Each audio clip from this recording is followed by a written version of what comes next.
The first thing for this book, that is Indirect Tax Financial Act 2020. Now, every year they make the new book. After January, if you want to do exam, you have to follow the new Financial Act. So, if someone doing exam after January, they have to follow Indirect Tax Financial Act 2020. We have the new book, but uh, to be honest, there is nothing changes in the book. Even if you have the old one, you can have the same thing, the last Financial Act 2019, because the VAT have not much changes. There are few things we have in the VAT, like VAT percentage is 20%, that is fixed and it's not changing. It's been a long time, so there is nothing changes, but still you have to follow the new Financial Act, and we have the new book that is Indirect Tax 2020. This one we're going to do. In this chapter, we'll have a 7 chapter. On the table of content, you can see the first chapter we have Introduction to VAT.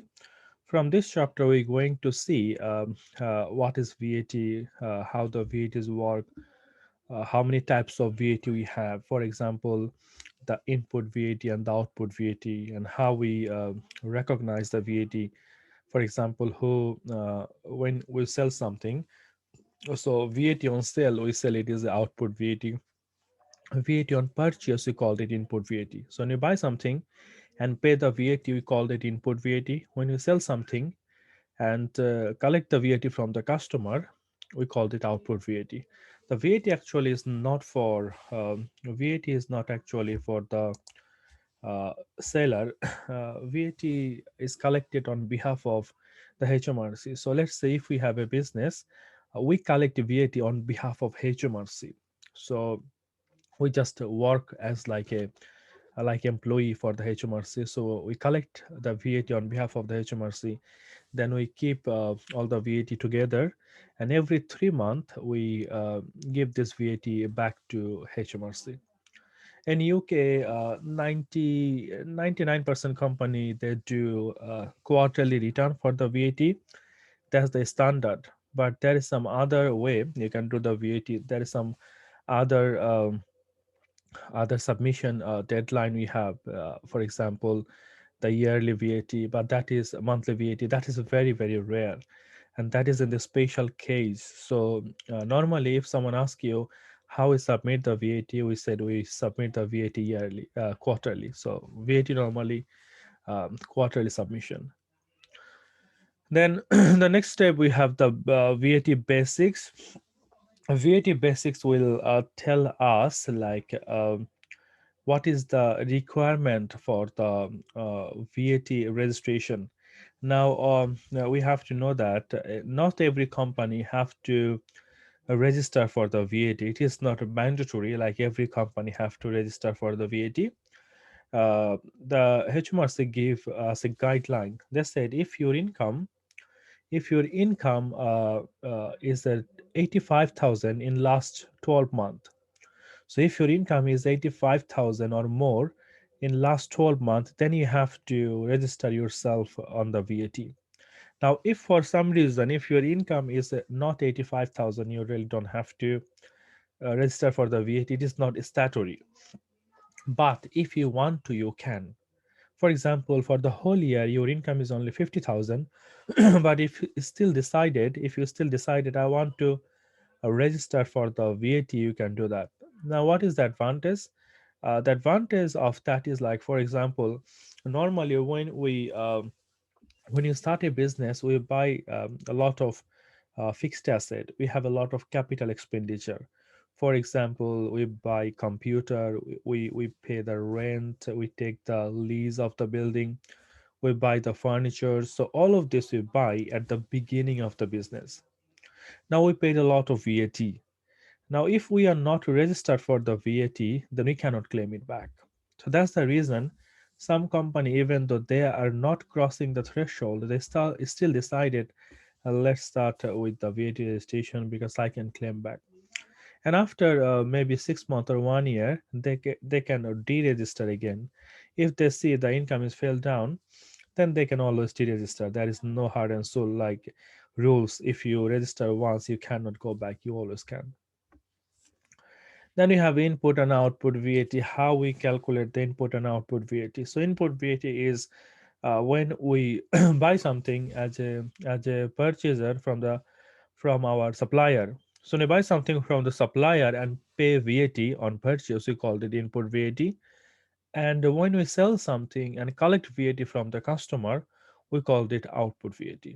So there is a way to calculate if there is the input VAT, then maybe it could be VAT inclusive, VAT exclusive. So if the VAT is inclusive, we have to divide by 6 to take out the VAT.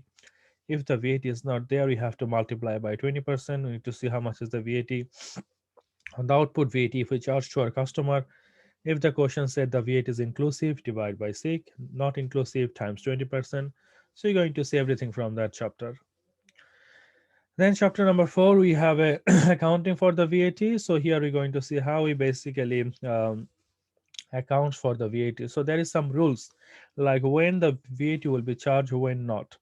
For example, let's say we we are the contractor for making the building or for making the road or for making the bridge. So what's happened, some of the contractor, what they do, they always take some money in advance. So let's say we take some advance in January, and we start the work on February, and we take another advance maybe on April, and we completed the work on June, and we received the final payment on September. So if the work is long, normally the construction contract, it has happened, you cannot finish the work like within a day or within a month. So the work can be like 3 or 4 quarter. So that means you started your work in quarter number 1, but the work will be finished in quarter number 4 or maybe next year. So the question is, which quarter you going to report for the VAT? So is your sale will be at the beginning of the period? Is your sales will be the quarter number 2, 3, or when you receive the final payment, when the work is completion? So this is there is some guideline we have to follow in order to see when actually you're going to claim the VAT to HMRC, or we have to report to HMRC as a sales. Then the VAT return, chapter number 5. Now, the VAT return is like how we submit the VAT. This one is exactly the way we're going to submit the VAT return. So if you already work before in the VAT, you know what is there. There is a 9 box. There is a 9 box inside of this VAT return. You can follow these boxes and you can submit your VAT. So these boxes will ask you some question like how much is the output VAT, how much is the input VAT, how much was the acquisition from outside of the UK, how much is the export to outside of the UK, how much is your gross sale, how much is the gross purchase. So all of this question will be asked by these VAT return boxes. And once you fill these boxes, you can submit this to HMRC. Now VAT is quite easy, to be honest. Like let's say if anyone any of your friend or any of your clients said, I want to register for the VAT, and can you do that? And you can do that. So you just go to the gov site, you find register for the VAT, you enter all the information for the company, so company name, company number, everything, and the address, and after that you submit for the registration, and in a few days you'll receive the letter from the HMRC, and it will tell you this is your VAT registration number. That will be your VAT number basically. And every quarter, so there will be a login. It's like the way we use the government gateway login. The same way you log in there, and you'll see the VAT will be due on your account every 3 months. So all you need to do, you need to click there, and you see this box will be open. You answer the box and you submit. That's a really simple. So you can do from there.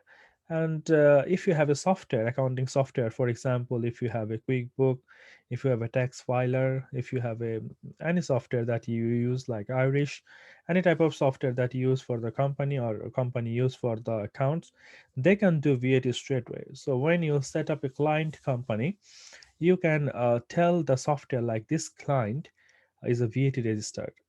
So you can set up the VAT at the beginning for the client, and everything you do, every invoice you processed, every supply invoice you received, the VAT will be automatically calculated and adjusted.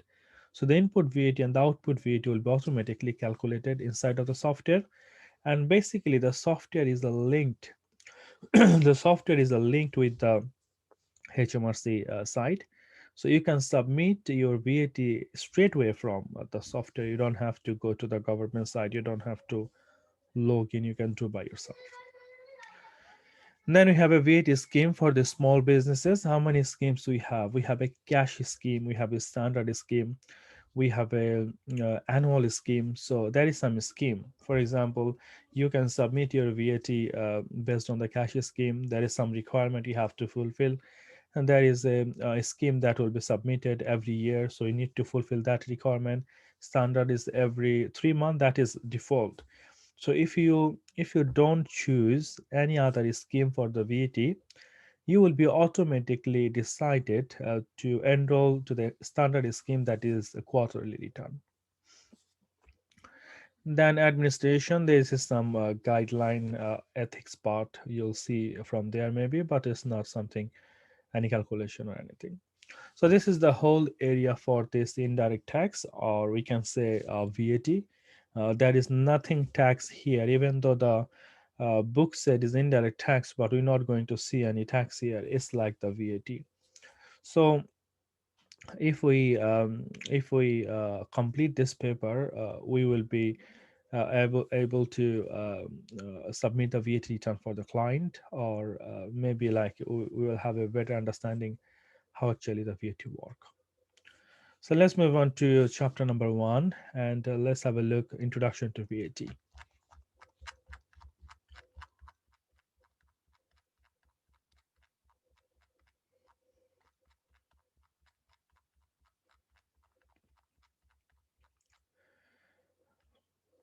Now in this chapter, chapter number 1, introduction to VAT, let's have a look what we have in the chapter overview. On the chapter overview, we can see we have a VAT, then you have a business, and we have a customer. And on the business is a collective VAT on behalf of HMRC. So every single business, they collect the VAT on behalf of HMRC. So basically, they do not charge the VAT to the customer for them. They collect the VAT on behalf of the HMRC. So whatever 20% you paid when you buy something from Tesco or from Asta, this one is not taken by these companies. They collect it at the end of the quarter. They have to give it to HMRC. So they're just like work on behalf of the HMRC. They don't have any choice. It's by law. Sometimes some companies, they even do not register for the VAT, or even they register for the VAT, they might not charge to the customer. So you are VAT registered, but it is also possible even after you don't charge VAT to the customer. So what will happen, you sell to the net price to the customer, and you add the VAT from your pocket, and you give it to HMRC. Now the question is why you do that. The reason is, you will do that if your competitor, if your next store, if they offer the cheaper price than you, then the customer will go there. So that's the reason some of the company, they try to keep their costs really low, so they make the net really low, and they even charge for the VAT, but this VAT they cover from their self. So this is also possible. Then it's the charges output VAT to customers. So of course, like we charge 20% on the net sell to the VAT to all customers. Reclaim input VAT suffer on purchase. So we know how the VAT works. So VAT is basically the difference between the output VAT and the input VAT. So for example, if my output VAT is 100, let's write it down. Let's say if my output VAT, output VAT 100, and if my input VAT is 50. So the difference is 50. So actually, this is the amount we pay to HMRC. So we find the difference between the output VAT and the input VAT, and actually this amount we pay to HMRC. So the output VAT we collect from customer, that is 20%, and the input VAT that we pay to our supplier. So anything I pay to my supplier, I will minus it, whatever I have collected from the customer, and the difference I pay to HMRC. Now, if I collect more, that is normal. Normally, you will be collecting more from the customer, and you paid less to the supplier, then you minus pay the remaining balance. And if you basically paid more to the supplier and you collect less from the customer, then you have to claim back from HMRC, and that is very unlikely. Maybe that will be possible at the beginning of the business, 1 month or 2 months, because when you spend a lot of money to buy the fixed asset or capital expenditure, but later on, your sales will be more than your purchase. Otherwise, you cannot do the business. So let's say if your sales is £100 and if your expense is £200, so every month you will make a loss. So that cannot be to the business. Then we have a customer section. On the customer section, it says ultimately suffer all VAT. So customer are the ultimate people who suffer the all VAT. Customer are the ultimate people. So let's say we have few steps. We have a manufacturer who actually make this product. Then we have a retailer. Then we have a maybe the shops, and after that the product come to the customer. So in every stage there is some VAT involved. In every state there is some profit involved. So for example, the manufacturer make a product £100, they just make. When they sell to the next person, let's say they sell it for £150 and charge £20 VAT extra. So they are making a profit here 50, and they're charging VAT here. Now this person, so this is number one. Number two, now number three, this person, when number two will sell to number three, he will sell to 250, and let's say will charge VAT 20%, and he will make some profit here. And number three to number four, let's say the customer, he will sell to £350 plus 20%. Now up to here, up to the number four, when until the product actually received by the consumer, up to here all this process involve one, two, and three. All of these people, they can claim back their VAT. They will claim, so they will claim back VAT suffered.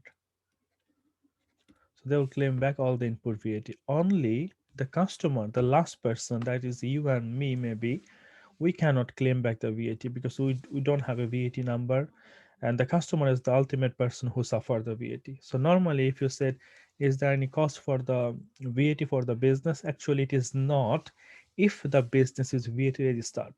If the business is not VAT registered, then they might have some cost because they cannot claim back the VAT. But if they're VAT registered, VAT is not the cost for them. So customer are the ultimate people who suffer the VAT. All right, so that's it. Let's move on to the inside of the chapter. Let's have a look what we have. So we have introduction. You can see the definition for the output VAT and the input VAT. Output VAT collect VAT by charging their customer. So when I charge to my customer 20%, we called it output VAT. For example, if the sales is £10, let's say this pen price is £10, and I charge 20%, so that will be £2. So I'm going to charge to customer £12, not 10. 10 plus VAT. So this is called output VAT. The VAT £2 is output VAT. Input VAT, reclaim VAT they have suffered on their purchase. So for example, if the person, another business, not the customer. So let's say when you buy something from the retailer, and you pay £2 VAT. So for you, it is input VAT. So this VAT you can claim back because you paid the VAT on purchase, but you have to make sure you are the business, not the person. If you are a customer, you cannot claim back. So only the businesses, they have a VAT number, they have a VAT registration, they can only claim back the VAT, not the customer. And the current rate is 20%. It's been long time the VAT rate is 20%. It is not changing. Some of the countries in Europe, the rate is really high. For example, Italy, Germany, their VAT rate is 25%. If they didn't change this year, so it is like their VAT is more than the UK.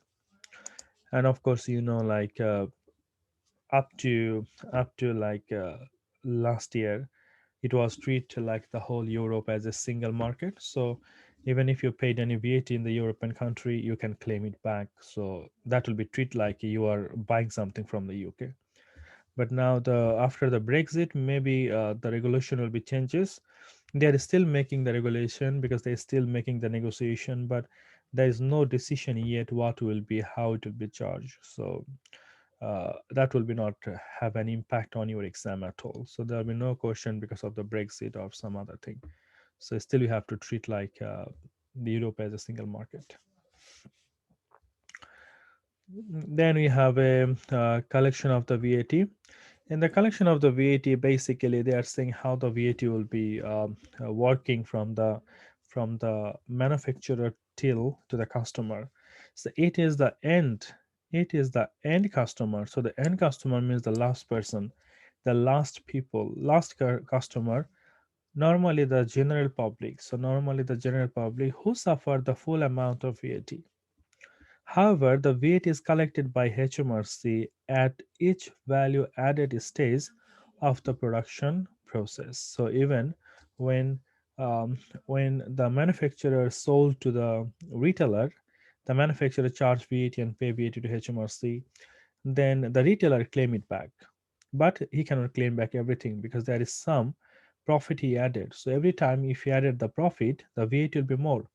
For example, if the retailer charge £100, the manufacturer charge £100 to the retailer, so the VAT will be calculated on £100.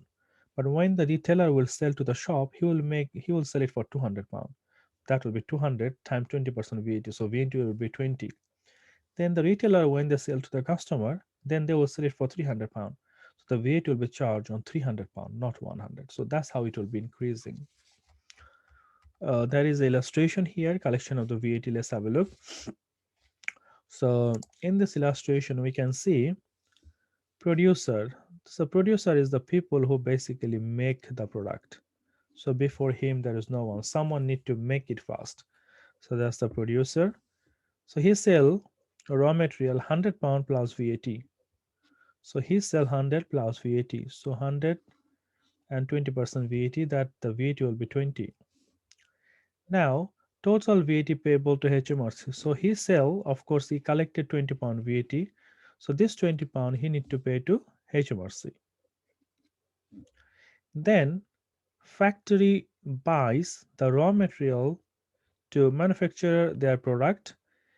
They then sell this product to retailer 300 plus VAT. So whatever he buy by spending £100, they sell it £300 to the retailer. So now obviously the VAT will be calculated 20% on 300 because every time we charge 20% on the sales amount. So now you can see the VAT will be 60. Now the first one, he paid only 20, the producer. And after that, of course, like this one, when the next person is buy, the factory buyer, he said, I spent £100 plus £20 for the VAT. So for me, the cost is 100 and the VAT I'll claim back. VAT I'll claim back because if I buy something, the input VAT I can claim back. Now, when I sell something, I collected 60 from the customer, that is from my retailer. So I paid 60. So I collected 20, I paid 60. So the difference is 40, isn't it? So this one is also kept by the HMRC. Then the next person, retailer buy the product and sell it to the end customer. So the retailer send it to customer 360 plus VAT. Now we can see the VAT is now 20% or 360. That will be £72. Now this person, the retailer, he can only claim back 60 because he paid 60. So the difference will be 12, and this 12 will be kept by the HMRC. Now, all this process up to here, you can see the total £72 VAT involved. And every stage, someone paid, someone claimed, someone paid. The product price was 100, and when it has come to the customer, it's become 360. So on 360, the customer paid 20% VAT, and that will be 72. This is the one customer paid to HMRC. All this VAT, you can see the producer paid £20, it is claim back. Factory paid £40, claim back. Retailer paid £12, claim back. So this is £72 total, and this will be suffered by the end customer. This is the people who cannot claim back this money. So this is just an example, and of course, like we understand it how the VAT work, because we know only the customer cannot claim back. All the other people who pay the VAT, they can claim back the business. All right, let's move on. So there is the activity here. Let's try that activity and let's see if we can do it. Activity: input and output tax. Input and output tax. Now, input and output tax and the input and output VAT is the same story. So, input tax, output tax, input VAT, and the output VAT is the same thing. Now, you might think sometimes like, why I have to pay the VAT? Because when I work for a company and I I already paid the tax, so when I want to spend this money, and I have to pay 20% again. So actually, let's say how much you paid. Let's say when you work in a company, your income tax, your income tax is 20% that you paid from your salary. Then you paid the national insurance contribution, that is 12% that you paid from your salary. Then you have a pension, that is 5% that you paid from your salary. Now, after deducting all of this, you receive the net pay to your bank account. And from there, every time when you're going to spend something, if you go Tesco, if you go anywhere, if you want to spend the money, they charge another 20% VAT. So if I added this, it will be like 20 plus 20, 40 plus 12, 52 plus 5, it's 57. So 57% tax actually we paid to HMRC. So you can see like half of your income taken by the HMRC somehow different way.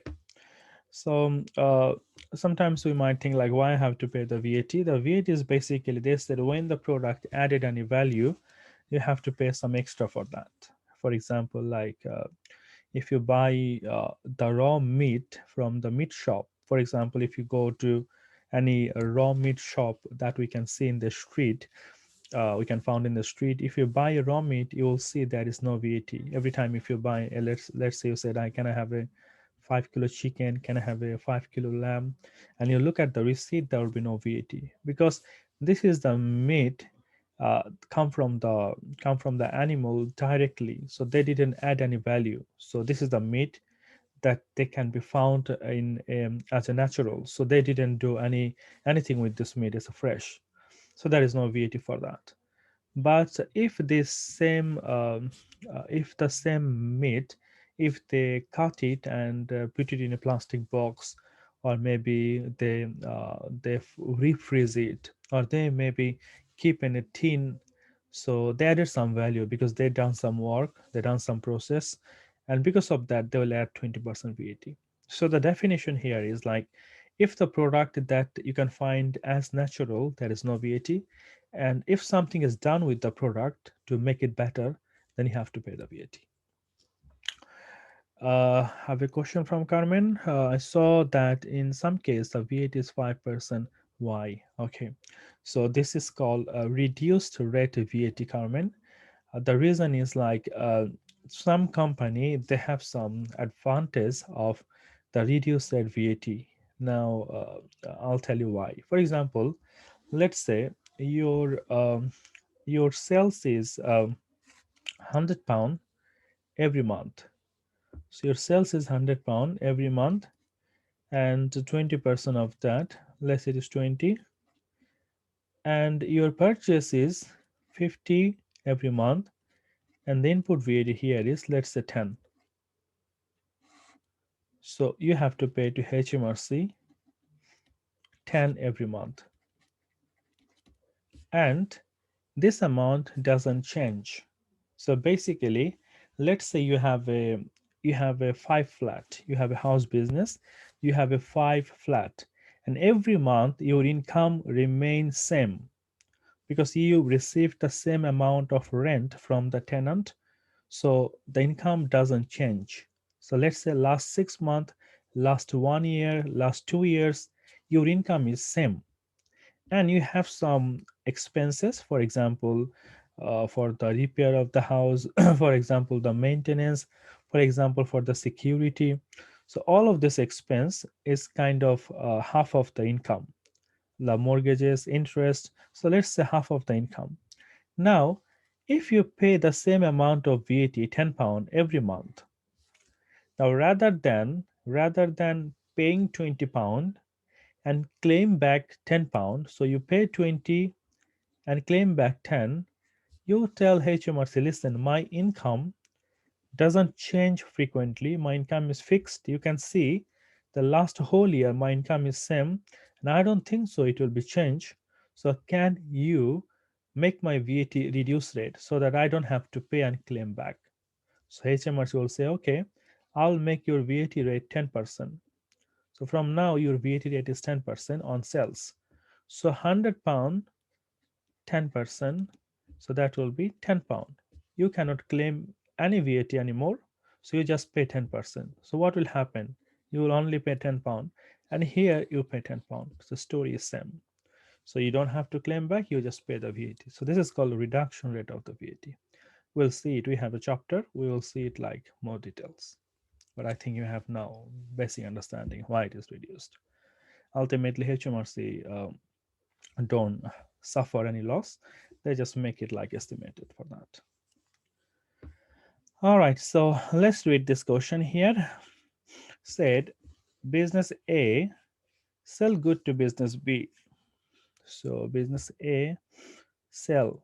So business A is the seller and business B is the buyer. So A is seller and the business B is buyer, because business A sell to business B. 1000 plus VAT 200. They calculate 200 for us. They might say like 20%, they can say anything, but this is the first question, so they give us like the VAT amount, that is 200. Okay, so what is the requirement here? The requirement is which business treat the VAT as input tax, which business treat the VAT as output tax. So we already know that VAT on sale is output VAT. VAT on sale is the output VAT. VAT on purchase. VAT on purchase is input VAT. So if I make a sale, then the VAT will be output VAT. If I make a purchase, the VAT I paid, that will be called input VAT. Now who is making sale here? A. So for A, it will be output VAT. Who is making the purchase? The buyer, that is B. So B will be the input VAT, isn't it? So for the first one, we said business A, that will be output VAT, and business B, that will be our input VAT. This is just a basic understanding we have started. So of course, like slowly we'll learn everything about the VAT. Hopefully after this paper, we will have like idea about the VAT of everything. So have a question from Magda. So A will collect and B need to pay. Yes, of course. So B will collect, B will not pay. So from your question, it is right because we have two people here, isn't it? So let's say I have a and I have a B. Let's say two-person. I'm into business, A and B, isn't it? So what's happening? A sell to B, sell. So as soon as A sell to B and 200 pound VAT collect from B. So 200 pound collect from B. So A received and B paid VAT, isn't it? So A received 200 pound VAT from the B. For A, that will be the output VAT, and they have to pay this to HMRC. On the other hand, B will say, I paid VAT when I buy something. So for me, it is the input VAT. And what will happen? B will claim back from HMRC. All right, Magda. So all you need to remember, VAT on sale is the output VAT. VAT on purchase is the input VAT. All right, let's move on.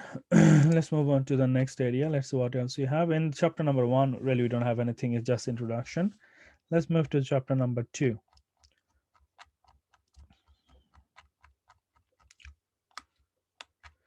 In chapter number 2, we have the V80 Basics. So let's start with the V80 Basics. Let's see what we have here. We look at the chapter overview, because chapter overview will tell us what we're going to see inside of the chapter.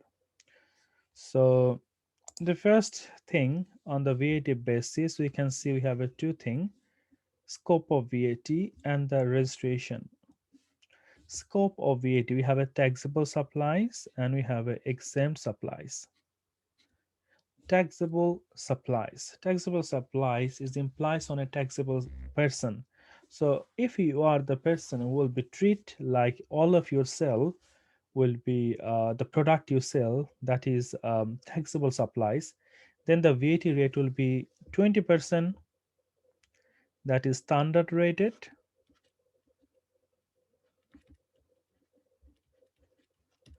then 5% is a reduced rated, or zero rated. Now I want all of you to remember one thing: zero rated doesn't mean exempted. So if I said zero rated, let's say 100 times 0%, it will be zero the VAT, but there is a VAT. So it is not exempted. So it's 0%. So remember, 0% is the VAT rate. So like 20%, 5%, zero is a rate. 20% is not exempted. Don't mix it up these two information. Don't mix it up these two information like zero rated means exempted. Zero rated doesn't mean exempted. Zero rated means the VAT rate is zero on that product. Maybe the government next year can increase it 1%, 2%, who knows? But there is a VAT. So the zero rated doesn't mean it is exempted. But on the other hand, the exempted is exempted. Now there are few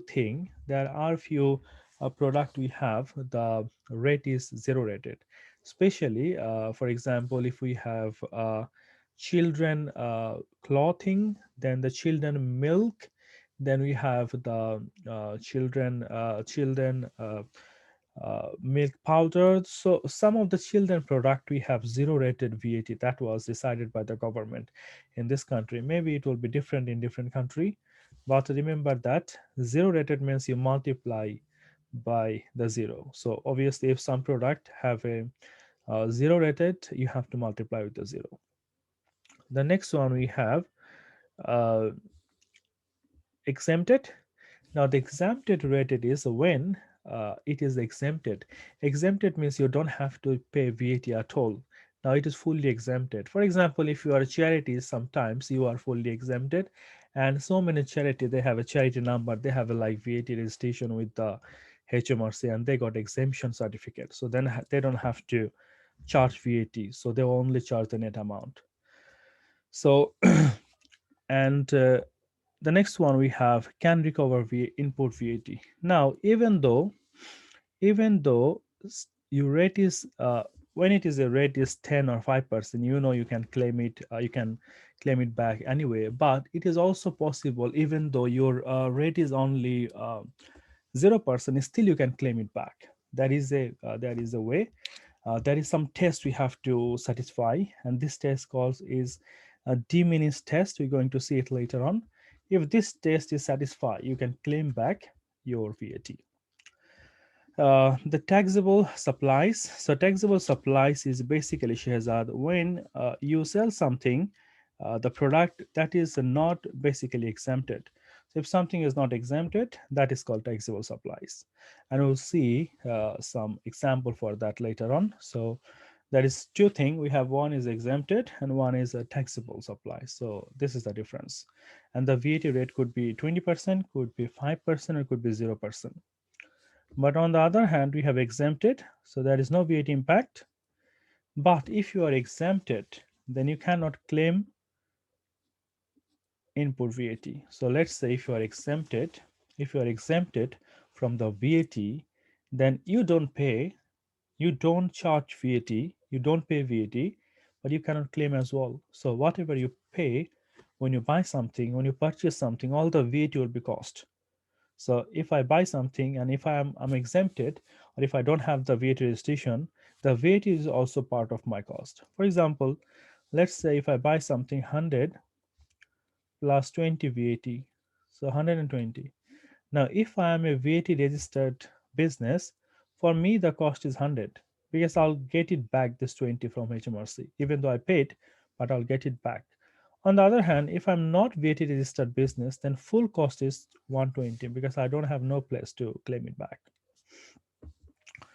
All right, so the next point we have here, that is the registration. Now the VAT, you have to register only, as I said, when you reach to up to a certain limit, and that is 85,000 for the last 12 month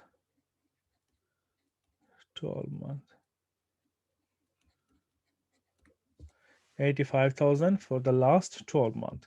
So if your turnover turnover means sales turnover means sales turnover means income, turnover means revenue. So if your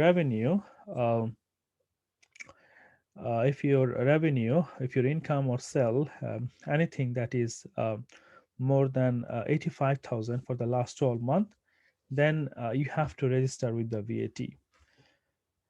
Yes, Tarek, income or sales is the same thing like a turnover, it's just a different name. So you have to register for the VAT if you reach to that limit, that is 85,000, and the future turnover. Now there is some complicacy, there is some condition you have to fulfill if you want to register based on the future turnover. Now remember, uh, if you are not 100% sure like how much will be your income, you don't register for the VAT. Let's say I want all of you to be a little bit concentrated on this word, the past turnover. The past means the last 12 month. The last 12 month. Now I want to tell you how is it work. So let's say that's my 12-month period. 12-month period. So that's my 12-month period. Let's say January to December. And let's say in January, my income is 5, February 5, and March 5, April 5, May 5, June 5, July 5, August 5, September 5, October 5, November 5, and December 5. So January to December, I have 12 months. So my total turnover here up to 60,000. Total income 60,000 for the last 12 months. Now, according to my requirement, I don't have to register for the VAT when I am in December. Now, if I move to the next month, let's say I'm in January next year, January, and my income is now, let's say 30,000 on January. So, do I have to register for the VAT or not? Now, remember, you do not start your counting from this January. You do not do that. Don't go back and check it from the beginning. Don't do it. You always start counting from the recent period. So you cross this January, so this January is no more, and you add this January. So now it will be 12 month here. So 1 January is gone, and you start from here. So January, then December, and you come back here. And if you see you are reached the 85,000, then you have to. If you do not, then you move to the next month, February, and 1 February will be gone from here. This February will be added. So what I trying to make you understand, you every time don't go back from the starting from the beginning and you add 12 month, then it's going to be same always. So 1 month is adding to your financial period. So you take this month and you delete 1 month from the last. So you always check the last 12 month, the past 12 month. So sometimes some student, they, I have seen, they got confused. They feel like, okay, I have started January, from January I will count. No, you don't count from there, you count from today. So from today, last 12 months, because maybe you're starting the business 3 years and still you are not reached the threshold. So you need to check from today. From today, you always go back 12 months and you check. That's how we have to do. All right. Yes, Mark. The past mean that you need to calculate your turnover every month. Yes, kind of. So every month you have to check yourself, are you eligible or not? So if this month I'm not eligible, I have to check the next month. So this is number one. Number two is the future turnover. Future turnover. Now the future turnover, obviously, as I said, let's say we are in January, but we are still didn't reach the threshold. Let's say up to January, our total turnover is 70,000. And in February, but we are still in January. We are not in February. But in February, I'm expecting my income will be 30,000.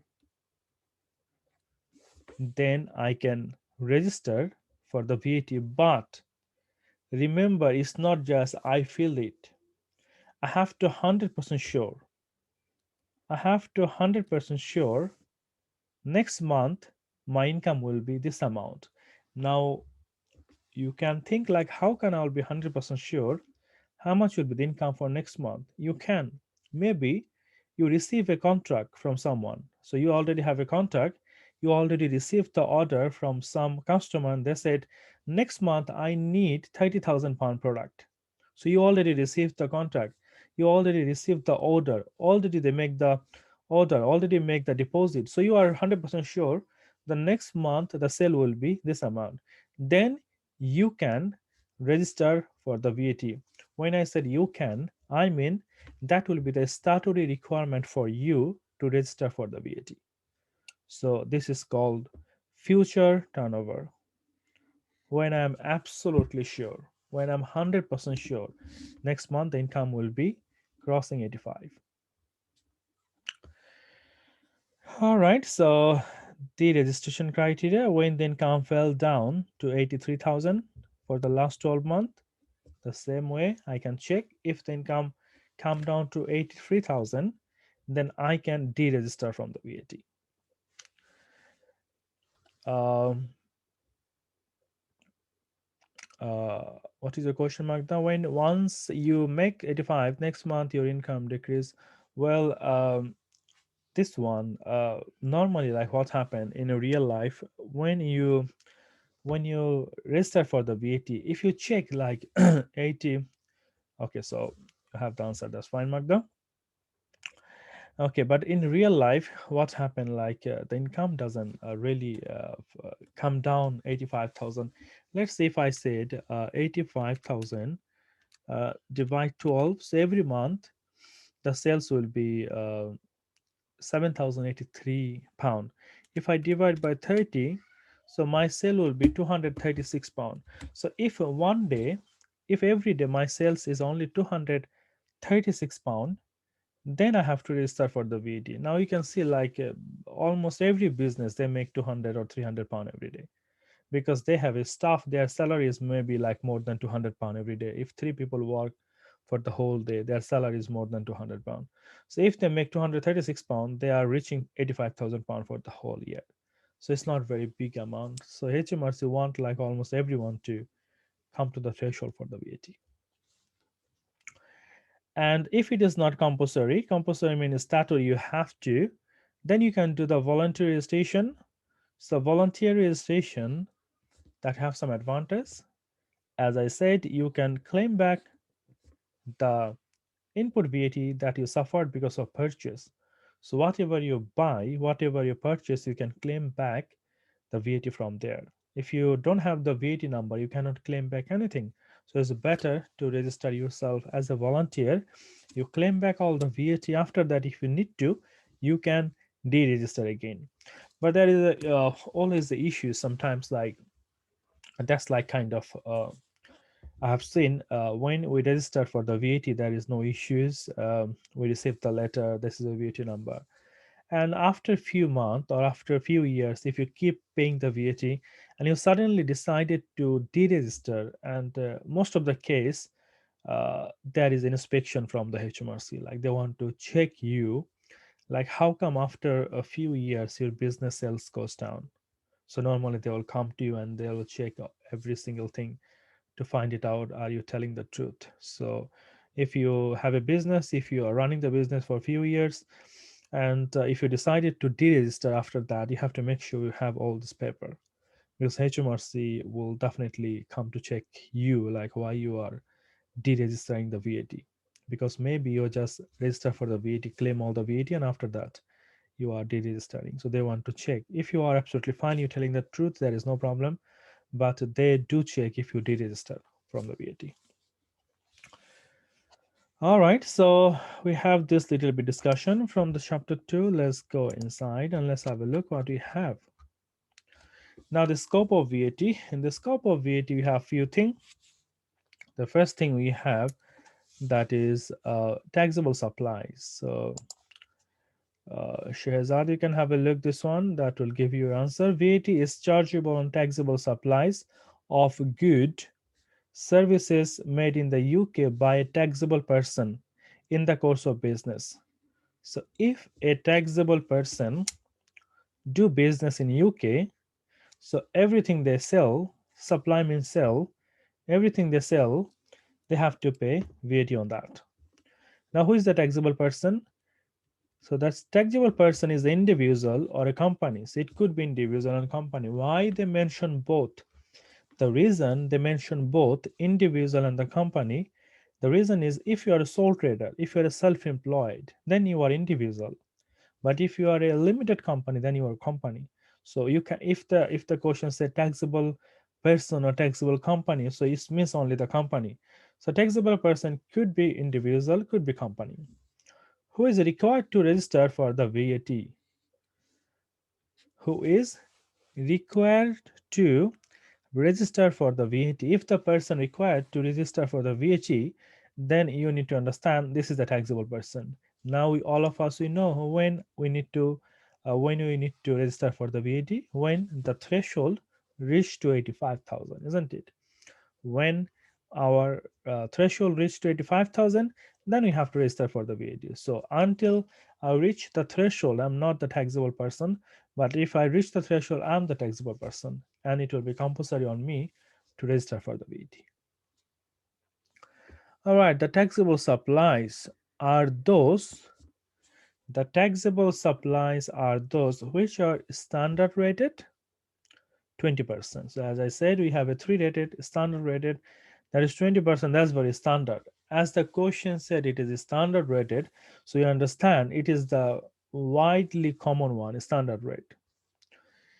Then you have a zero rated. Remember, it is zero rated. For example, non luxury food and the children clothing. This is basically decided by the government of each country. Like, let's say, like some product, let's say the potatoes, like the breads that people buy it for essential food. They don't buy it for luxury.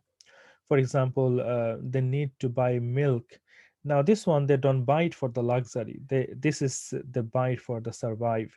So if this is the case, the government don't keep the VAT on that, because some people maybe cannot afford it, and people don't buy this stuff to just for the luxury, so they need it. So if this type of product, the government put the 0%, but not everything. You can see the 0% list, that if you search on Google which product have a 0%, there's thousands of product, you can see it. So the government might say like, okay, this product is essential non-luxury, I'm going to put to 0% VAT on that. And the children clothing, so children clothing also the government keep the VAT rate is 0%. So if you buy clothing for the children, you don't have to pay the VAT. Now again, it could be changed every year. Every year April, the government published a new guideline. So obviously it could change. It's not like fixed for forever. So this is for the zero rated. And even though you sell zero rated, but when you buy something, maybe you have to pay. Let's say the cloth you sell, children cloth, you buy from France or you buy from Germany. So when you buy it, you pay the VAT. And when you sell it, you don't charge VAT. So obviously, can you claim the VAT? The question is yes. There is a certain test. If it is certified, if it's satisfied, then you can do that. We'll see this one later on, so there is nothing to worry about it. Then the next one you're going to see reduced rated, like a domestic foil. Now, some product the government keep the reduced rated intentionally.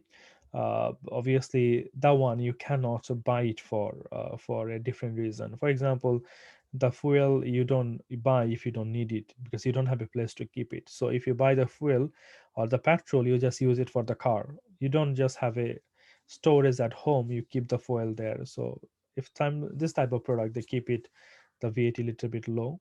And the non-luxury product, for example, if you buy a cigarette, the cigarette is the tax is 100%. So if one cigarette price is £2, the tax will be 100%. So another £2 will be tax.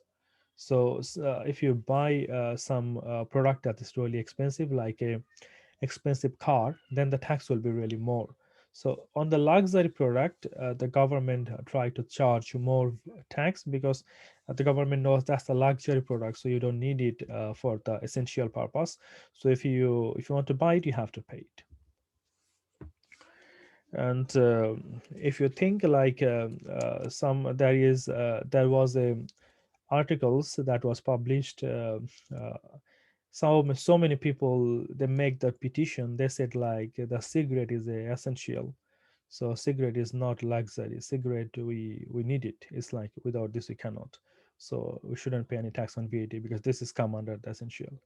So but the government didn't accept it. They said no, cigarette is not good for your health, so it cannot be like essential. Okay, so then we have the exempt supplies. Remember, the exempt and the reduced rate is not same. Reduced rate or the zero rated is a different thing, but exempt is completely exempt. Example, insurance, postal service are not taxable supplies. So this one also decided by the government. But when you are exempt supplier, if you just make exempt supply, for example, if you have only the insurance business where there is no VAT. Now the question is, if you don't have any other taxable supplies, only the insurance, so that means you will never have any other VAT, so you will be the exempt supplies.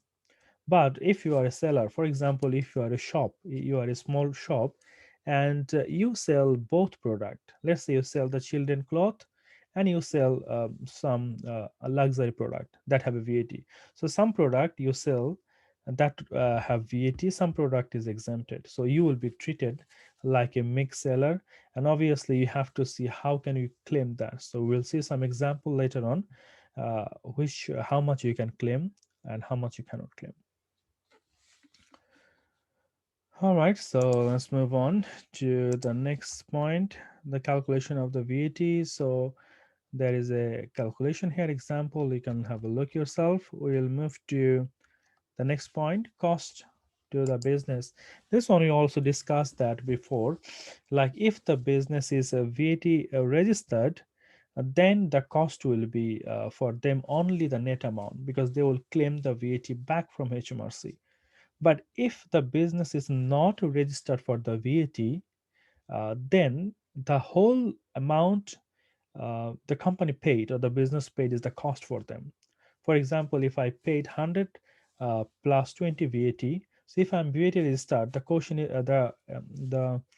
the cost is for me only 100 because I'll get the VAT back. But if I'm not VAT registered, then I cannot claim the VAT back. So 120 is the full cost for me. So let's have one of the example, and let's try to understand if we can do it. So activity one,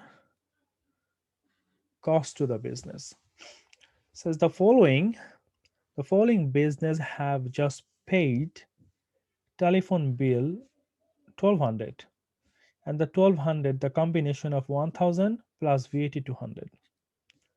Requirement: what is the net cost incurred by each business in relation to the telephone bill? Now let's have a look. Have a three business. We have a insurance company.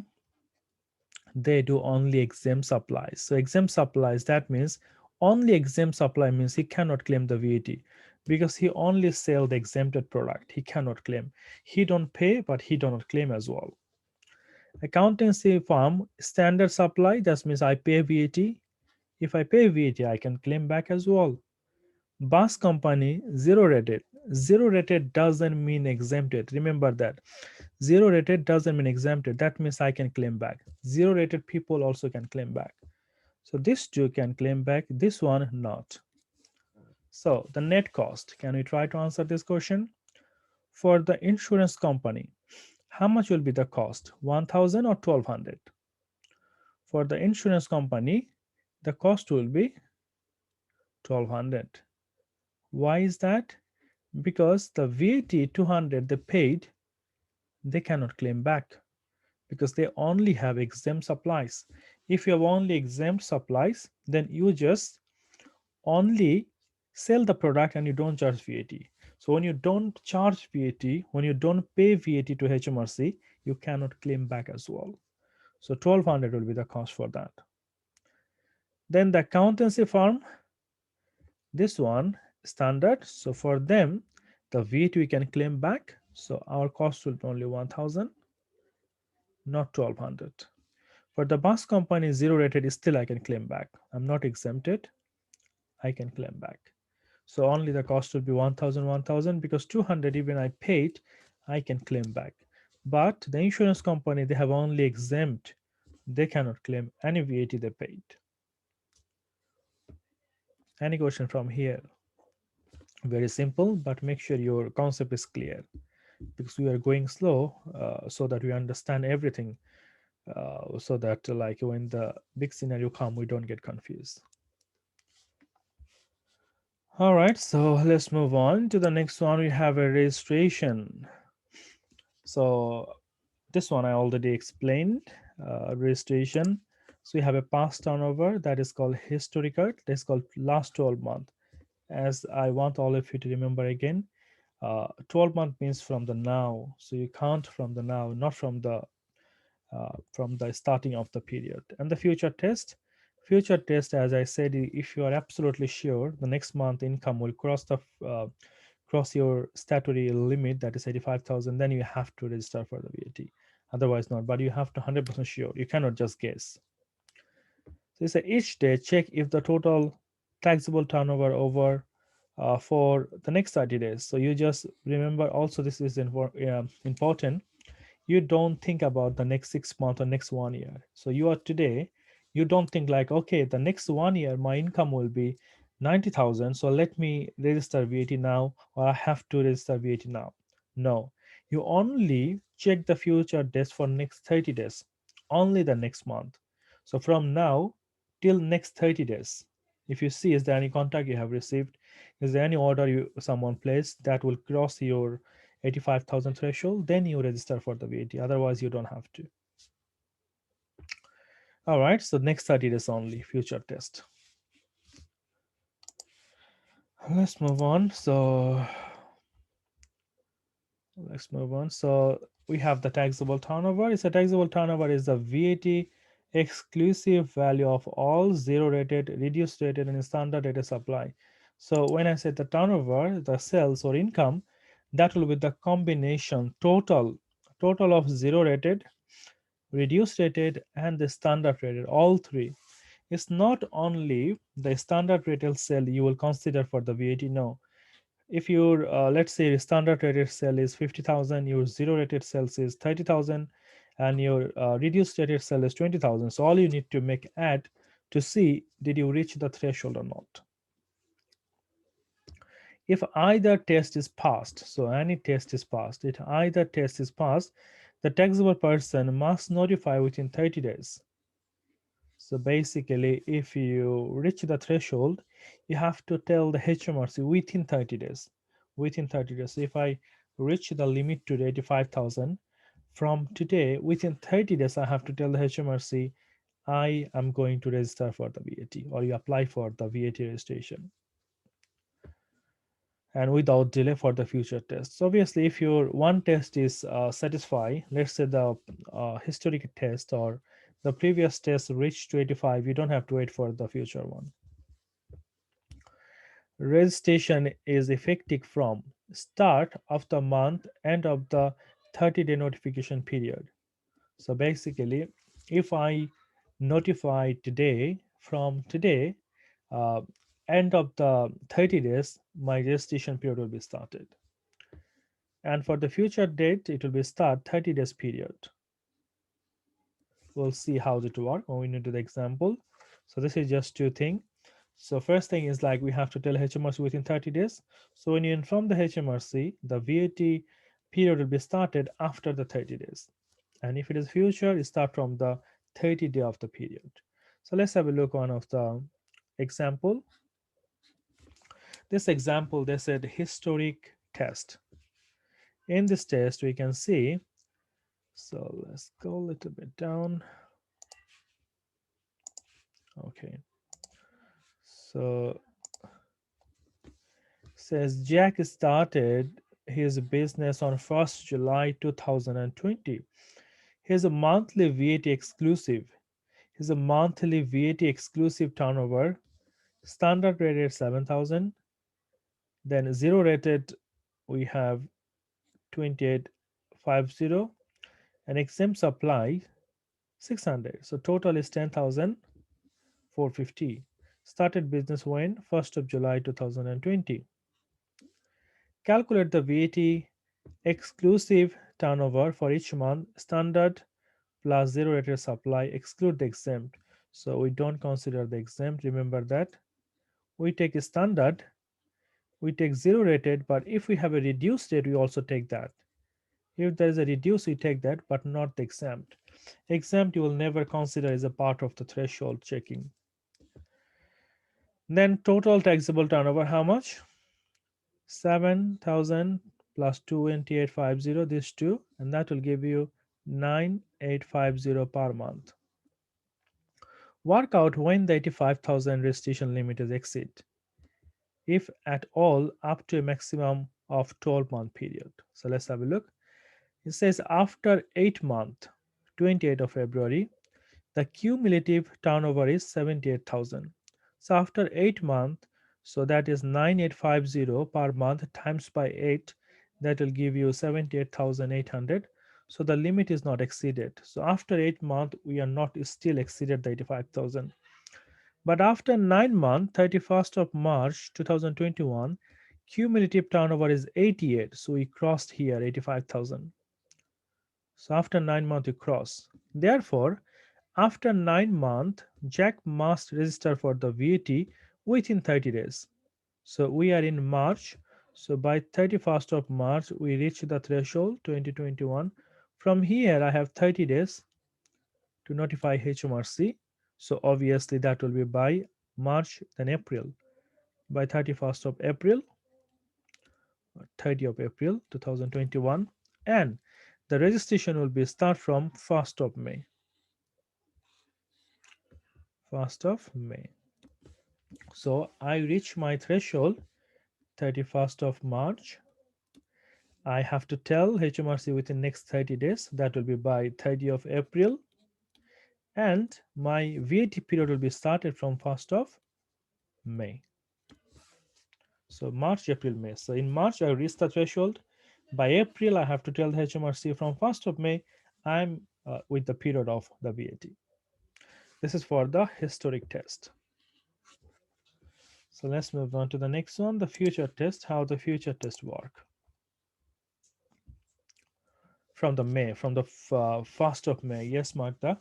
Sometimes, obviously, the quarter is, for example, January, February, March, April, May, June, July, August. So if you on the last month, so you have to submit the VAT only for 1 month, because the quarter will be finished maybe on May, because it's every quarter. So March, April, May. So or for the month of the quarter number two, three. So you basically you submit for only 1 month, because the first quarter is from January to March. The next quarter is March to May. So January, February, March, April, May, June. So it will be May and June. June only 2 months, and from the after that it will be 3 months. No, you don't have to, because the VAT period will be start from 1st of May. All right. So on the future test, we have is that Orla has been in a business for many years with VAT exclusive turnover of approximately 6,500 per month. So that is 78,000 per year. So so has not yet had registered for the historic test. So that is every month 6,500. So for the whole year it is 78. On 24th of November 2020, Orla won a major contract, which is immediately bring an additional income of approximately 78 per month. So you see that suddenly you receive a contract, and because of that, your income gone really high. Taxable turnover in next 30 days alone will be 85,300. So only for the next 30 days it will be 85,300. So if I do the historic test, 6,500 plus 78, so that gives me 85,000, which exceed the threshold. Therefore, all must register for the VAT without delay, and her registration will be effective if she need to change VAT to her customer immediately. So this one will be only happen if you received a contact or something that give you an immediate impact for the VAT. So when you are 100% sure you receive a contract, then that time you can register for the VAT, or you have to register for the VAT when you are 100% sure, but it has to be within next 30 days, and you cannot be delayed. You have to register without any delay, and her registration will be effected immediately. So the day you she believe like I have the contract, I have to register within 30 days. My registration limit will be more than 85. Then from that day they have to charge to the customer. So 20% VAT she need to charge to the customer from that day. All right. So let's do example. Example will be more effective to make us more understand. Let's try this question. Activity 2. Let's try everyone together this question. Registration. Say Mark commenced trading as a carpenter on 1st October 2020. So he started the carpenting business 1st October 2020. He makes only taxable supplies. So there is no zero rated, there is no reduced, there is no exempted. The turnover net of the VAT for each quarter has been shown below. Turnover is spread evenly over the quarters, every quarter. So quarter ended. The first quarter ended 31st of December. That means in every amount we have here, that is 3 months. Quarter means 3 months. So every single amount we have December, March, 3 months is included here. So we have a quarter ended December, quarter ended March, quarter ended June, quarter ended September, quarter ended December, and March again 2022. So the requirement here, the first requirement here, when will Mark breach one of the registration test? So on which period Mark will be reach the registration period? By what date he required to notify HMRC that he is liable to register for the VAT? So by which date he have to tell I need to register for the VAT? When Mark will be registered for the VAT, the date he need to register for the VAT. So when the first question, when it will be reached to 85,000, then by which day is liable for the VAT? So notify the next 30 days. So that will be after 30 days. And the VAT effective period. So VAT effective period start. All right, so I'll give you 2 minutes. Just have a look and tell me if you what you think. What will be your answer? A, B, and C. So the first thing we'll do, we need to check the 12 month. So from the beginning, started 1st of July even 2020. So from December, so 1, 2, 3, 4. So this four, if I add it, how much it is? So this 4 gives me 18 plus 18 plus 22 plus 24. That gives me 82,800. So when I'm here up to 30 of September 2021, I didn't reach the threshold at all. So I'm just crossing, like I'm just in 82. So I'm very close, but still it's not reached the threshold. So what I need to do now, I have to look at the next month. That will be after September, that will be October. I don't have a figure for the October. I don't have amount for the October. I have the next amount for 3 months, October, November, December. So that is 25,500 for 3 months. So if I divide by 3, that will give me per month, isn't it? So I said 25,500, 25,500 divide 3, that gives me 8,500. So I want to add one more 8,500 to see how much it is. But at the same time, so I have to remove 1 month from here, isn't it? Otherwise, it will be 13 month. I cannot take 13 month. So here it was 18,000 divide 3. That means it will give me 6,000 per month. So I'll add one more month from here. That will be October. So I would say we have 82,800 plus this one and minus that one, because I have to minus 1 month from the last period and add 1 month from the next period. So how much it will be now? So if I do that, so I have 82,800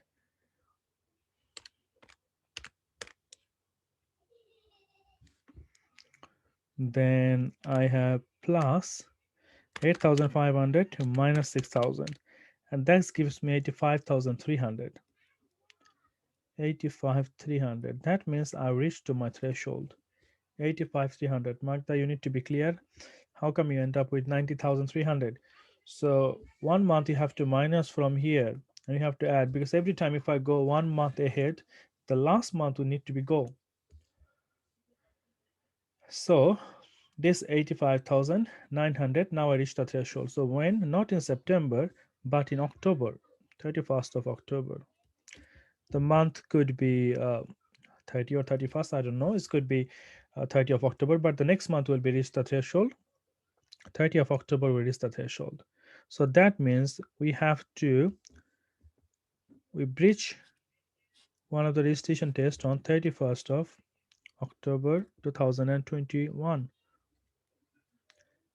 And from that time, from that we have 30 days to notify HMRC, isn't it? So you have to tell HMRC by next month. So after October, we have a November. So by 30 of November, we have to tell HMRC.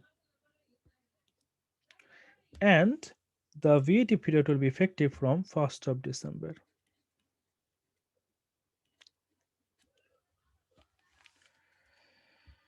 All right, so that's all right, Magda. If you understand now, that's better. So this question will be the registration test, and in the exam, you will definitely have a question to test the registration. So let me know if you have any question from here. So this is like quite simple, but obviously still you need to understand the concept. If you understand the concept, you will be fine. So just have a look 1 minute and let me know if you have any question that you still not understand. So all I need to do, you have to go. If you're not here, if you don't get it from here, we keep going, but we need to make sure at the same time we minus from here as well. All right, so let's move on then. Let's move on to the next one. Activity 3. There's a question for the registration again. So let's have a look this question. In activity 3, we can say the registration scenario. You have the following information about the taxable supply of 3 business. Requirement. For each of them, indicate whether they need to register for VAT immediately or monitor turnover or register later. Tick one box on each line. So you need to check they have to register now or they have to wait. The first one, number A, a new business with expected turnover of 8,000 per month for the next 12 months. A new business with an expected turnover for next 12 months. Expected turnover for next 12 months. When you read the question, try to be slow so that you get it what they're trying to say to you. Now this is a not historic test, this is a future test, isn't it? Historic test is already done and this one will be expected in future, it's not done yet. So in next 12 months, I'm expecting my sales will be 8,000 per month. Now the question is, can I consider the next 12 months? The answer is no, I can only consider next 30 days. So I can only consider next 30 days. And I have to be absolute sure, like next 30 days, I'll reach the threshold.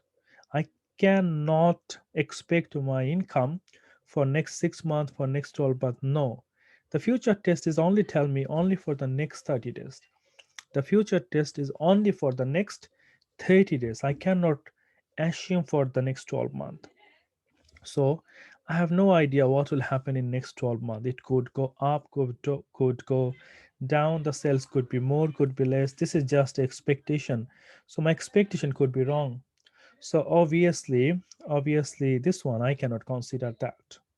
So I would say for the future test, Magda, I can only take for 30 days. 30 days. So not for the 12 months. So I said no, monitor and register later, not now, because I cannot guess for the next 12 months. I can only do the future test for next 30 days and when I'm absolutely sure for that. All right, the next one. An existing business with a total turnover of 79,000 for the last 11 month. Sales for the next 30 days not yet known. So basically what's happening here, the 11 month I know it is 79,000. I'm very close. But the next 1 month, the next 30 days, I'm not sure.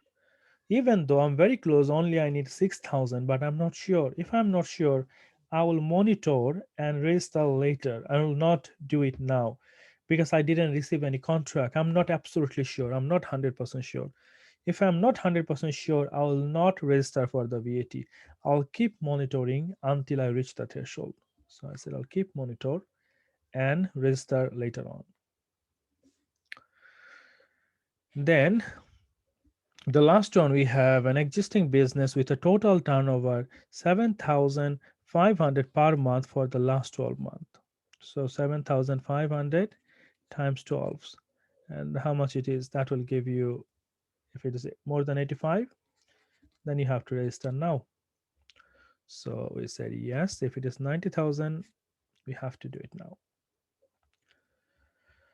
All right. So any question from here? Very good. Okay, let's move on to our next. The next point we have, that is exemption from compulsory registration.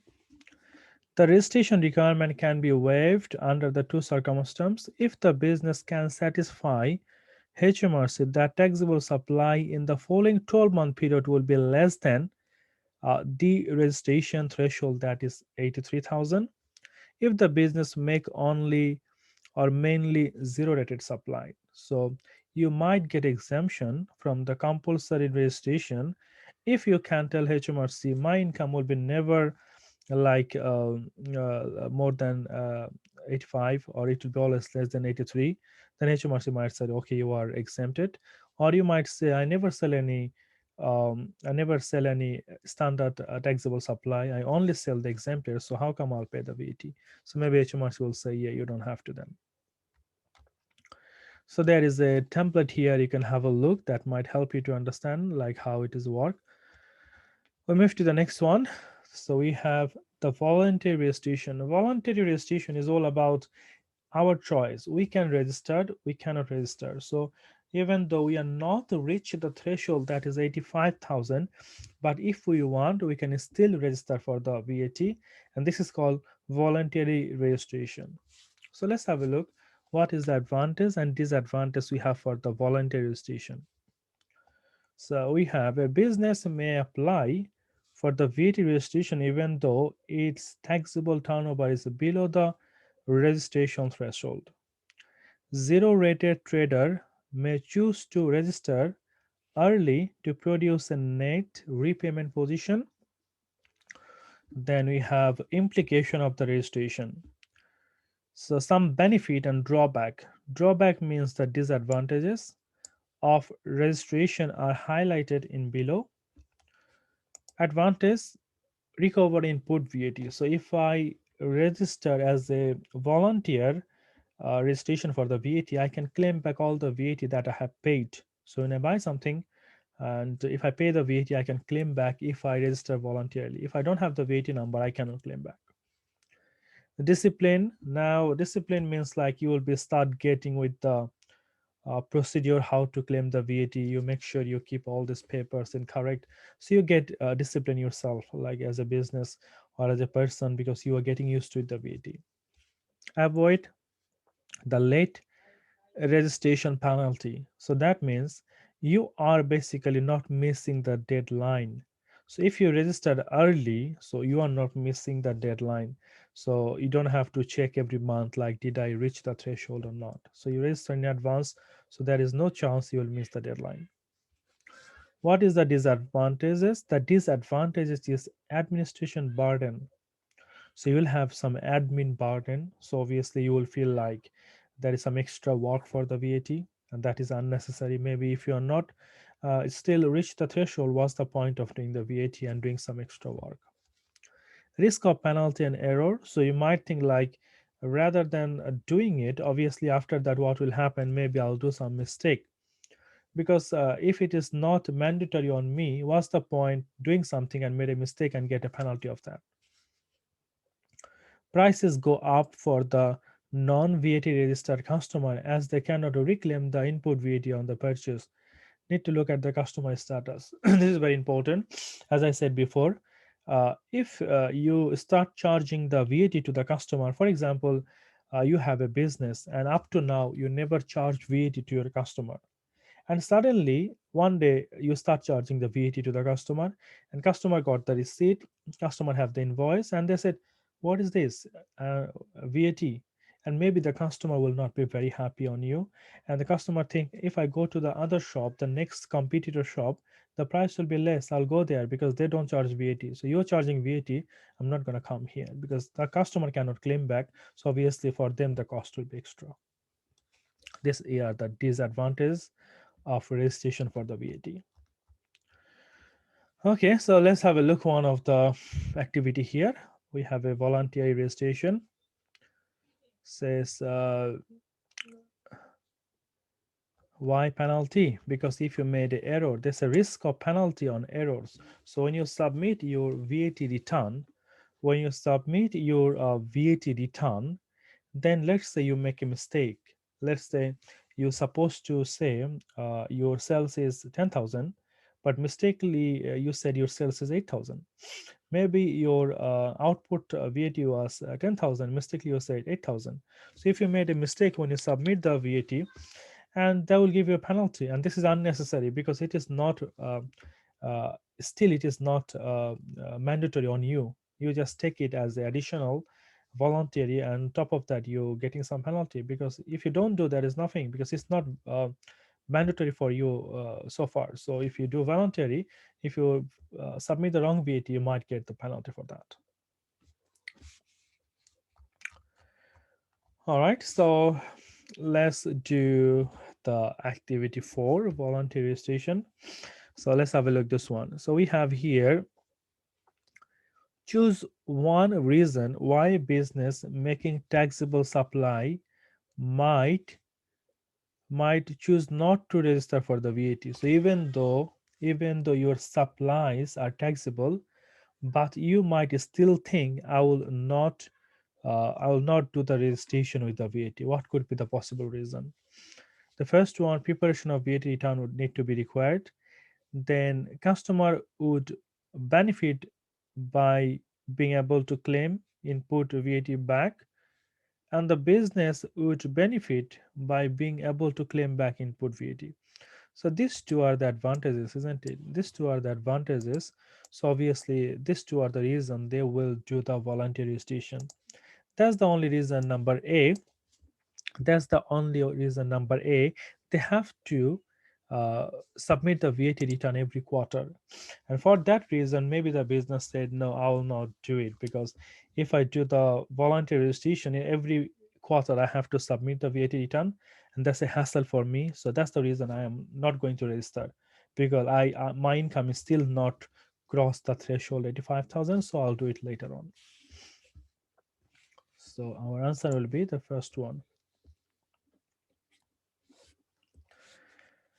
All right, so the next one we have the deregistration. So let's have a look the deregistration. If the business cease means stopped, isn't it? If the business stop to make taxable supply, it must it must it must deregister. The business must inform HMRC within 30 days of ceasing to make taxable supplies. So most of the case we can see is 30 days. These days will come in the exam. On the MCQ question, they'll ask you within how many days you have to notify, how many days you have to cease, how many days you have to do. So the days need to be, you need to make a note for all the days so that you can remember that. A business a business may voluntarily deregister if the next 12-month period of the VAT exclusive value of taxable supplies will be below 83,000. So if the business believe for any reason the income will be fell down and it will be less than, or it will be below 83,000 for the 12 month, then they can deregister themselves. What happen if you fail to register? So if you don't do registration, if you fail to register, what will happen? If the business fail to register on time, if the businesses fails to register on time, it will be taxed as if had registered on time. The business will therefore still owe to HMRC the VAT that it should be have been collecting on sales since the date on which registration should have been effective. The business can calculate this in two ways: treat its sale as a VAT inclusive and pay VAT on the output profit; treat its sales on the VAT exclusive and try to get extra money off from the customer. Now, this is they're saying, for example, let's say we reach the threshold, we are in January, and this is December, isn't it? Let's say we are in June, we are middle of the year, and we reach the threshold here, 85,000, and somehow we forget to register with the VAT. So we fail to register. If this has happened, and let's say we are in December, when you come here, when we reached in December, we identify we are supposed to register in June, but somehow we missed the deadline. What will happen now? So there's a two choice. The first thing, we have to see how much is the sale from June to December. So we need to see the sale from June to December. Let's say it is 10,000. So you have to think this 10,000 sale as a VAT inclusive amount. That means inside of the 10,000, there is a portion of VAT inside. So you have to divide by 6. And whatever is the VAT, we have to pay to HMRC. Even though we never collect any VAT from the customer because we haven't registered until December. But from the June to December, because we are supposed to register on June, we missed the deadline.